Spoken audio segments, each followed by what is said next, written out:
Bonjour et bienvenue sur jcompris.com. Alors, l'objectif de cette vidéo, c'est d'expliquer ce que c'est qu'une fonction continue. Et déjà, j'aimerais vous expliquer pourquoi vous avez besoin de savoir ce que c'est qu'une fonction continue, parce que tout simplement, vous allez voir un théorème très classique qui s'appelle le théorème des valeurs intermédiaires et qui s'applique aux fonctions continues. Et donc, pour appliquer correctement ce théorème, vous avez besoin de savoir ce que c'est qu'une fonction continue. Donc, pour vous expliquer ce que c'est qu'une fonction continue, on va partir d'un exemple. On va utiliser la fonction partie entière qui se note grand E de x. Alors, comment ça fonctionne? Par exemple, si vous écrivez grand E de 1,2, eh bien, quelle est la partie entière de 1,2? Eh bien, vous l'avez compris, c'est tout simplement 1. Et par exemple, si je vous demande quelle est la partie entière de 0,99, eh bien, la partie entière de 0,99, eh bien, c'est tout simplement 0. Concrètement, si vous prenez x compris entre 0 inclus et 1 exclu, strictement plus petit que 1, eh bien alors la partie entière de x, vous l'avez compris, ce sera 0. Mais si vous prenez x compris entre 1 inclus et 2 exclu, eh bien alors la partie entière de x, vous l'avez compris, là ce sera 1. Donc je vous ai représenté ici la courbe de la fonction partie entière. Vous voyez que quand x est compris entre 0 et 1, 0 et 1 exclus, eh bien la partie entière, elle vaut 0. Et à partir de 1 inclus jusqu'à 2 exclus, eh bien alors la partie entière, elle vaut 1. Et qu'est-ce qu'on observe sur le graphique? C'est qu'en 1, la courbe de la fonction, elle fait un saut. On passe de 0 d'un coup à 1. Et bien, quand on est dans une telle situation, on dit que la fonction n'est pas continue en 1. On dit également que la fonction est discontinue en 1.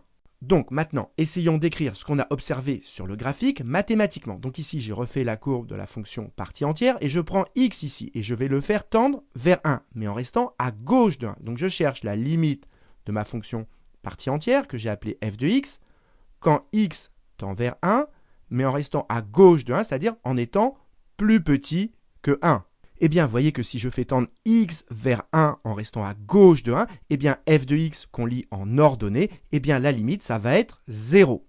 Et maintenant, vous l'avez compris, je vais prendre x à droite de 1 et je vais le faire tendre vers 1. Donc, je vais chercher la limite toujours de ma fonction partie entière quand x tend toujours vers 1, mais cette fois-ci, x plus grand que 1.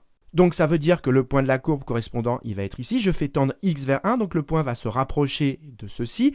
Et f de x, on la lit en ordonnée. Et donc ici, en ordonnée, on est à 1. Et donc, ça veut dire que la limite de ma fonction partie entière, quand x tend vers 1 en étant cette fois-ci plus grand que 1, eh bien, la limite, ça va être 1, puisque la limite de f de x, je la lis en ordonnée.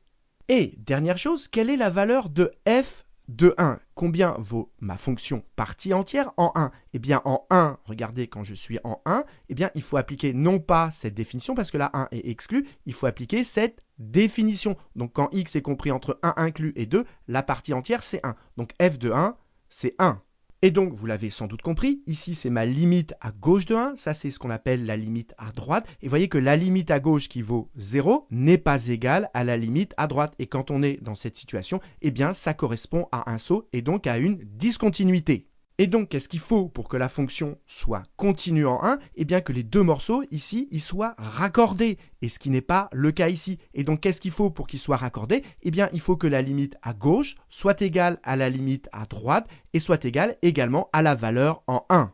Et donc, voilà la définition d'une fonction continue en A. Donc, vous avez une fonction qui est définie sur un intervalle et A, c'est un nombre de cet intervalle. Dire que f est continue en A, ça signifie tout simplement que la fonction, elle admet une limite en A et que cette limite, elle est égale à f de A. Et donc, si comme dans notre exemple, la limite à gauche qui vaut 0 n'est pas égale à la limite à droite, si la limite à gauche n'est pas égale à la limite à droite, ça veut dire que cette fonction, elle n'a pas de limite en 1 et c'est pour ça qu'elle n'est pas continue en 1.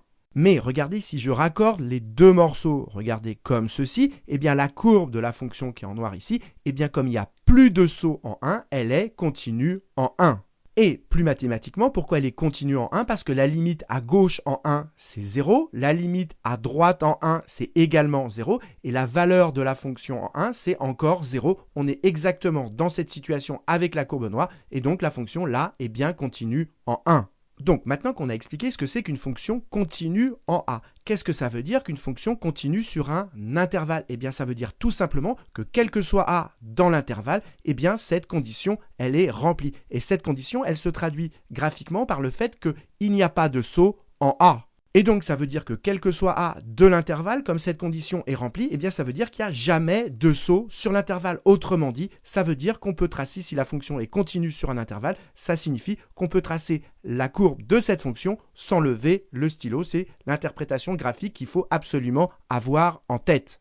Donc concrètement dans les exercices, si vous voulez savoir si une fonction est continue en A, comment procéder? Eh bien regardez dans cette situation, vous allez chercher la limite à gauche de A, c'est-à-dire la limite quand x tend vers A en étant plus petit que A. Vous allez chercher ensuite la limite à droite de A et ensuite vous allez calculer la valeur de la fonction en A. Et il faut que ces trois quantités, la limite à gauche, la limite à droite et la valeur de la fonction en A, ces trois quantités soient égales. Et donc, si les trois sont égales, ça voudra dire tout simplement que la fonction est continue en A, et sinon, ça voudra dire qu'il y a une discontinuité en A. Maintenant, dans la pratique, la plupart du temps, on n'a pas besoin, pour justifier qu'une fonction est continue en A, de chercher la limite à gauche et à droite. On a des théorèmes que je vous ai remis ici qui permettent très facilement de conclure. Donc, premier théorème très pratique, c'est que si vous savez que f est dérivable en A, alors elle est continue en A. Faites attention, la réciproque est fausse, c'est-à-dire qu'une fonction peut être continue en A sans être dérivable en A. Je vais vous montrer ça tout de suite. Donc, regardez ici en rouge, je vous ai tracé la courbe de la fonction racine carrée qui est définie sur l'intervalle 0 plus l'infini. Vous voyez qu'on peut la tracer ici sans lever le stylo, donc intuitivement, on comprend bien que cette fonction, elle est bien continue sur son domaine de définition 0 plus l'infini.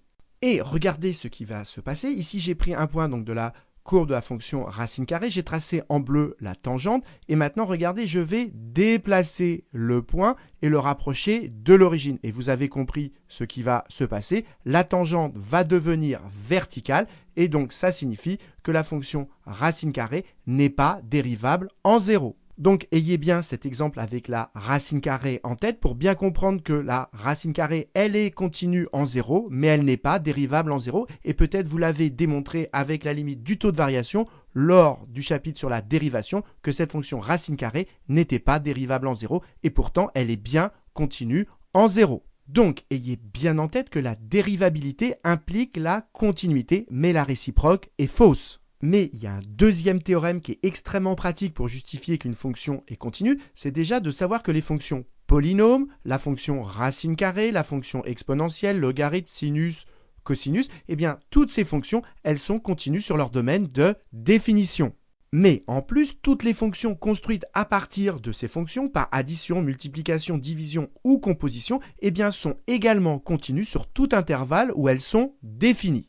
Donc concrètement, pour justifier par exemple que cette fonction est continue sur son domaine de définition. Ici, il y avait une valeur interdite en 2 parce que 2 moins 2, ça fait 0. Mais cette valeur interdite, justement, elle a été enlevée du domaine de définition. Donc comment justifier que cette fonction est continue sur son domaine de définition? Eh bien tout simplement parce que, regardez, ici il y a une division, c'est le quotient de deux polynômes. Et donc, on applique ce théorème, elle est donc continue sur tout intervalle où elle est définie. Et donc, il suffit de faire cette phrase, f est continue sur ce domaine comme quotient de deux polynômes. C'est aussi simple que cela. Et maintenant, pour vérifier que vous avez bien compris tout ce qu'on vient d'expliquer, je vous propose l'exercice suivant. Donc, cherchez-le bien et vous aurez la réponse dans la prochaine vidéo. Et comme d'habitude, si vous avez apprécié cette vidéo, n'hésitez pas à la partager et à la liker.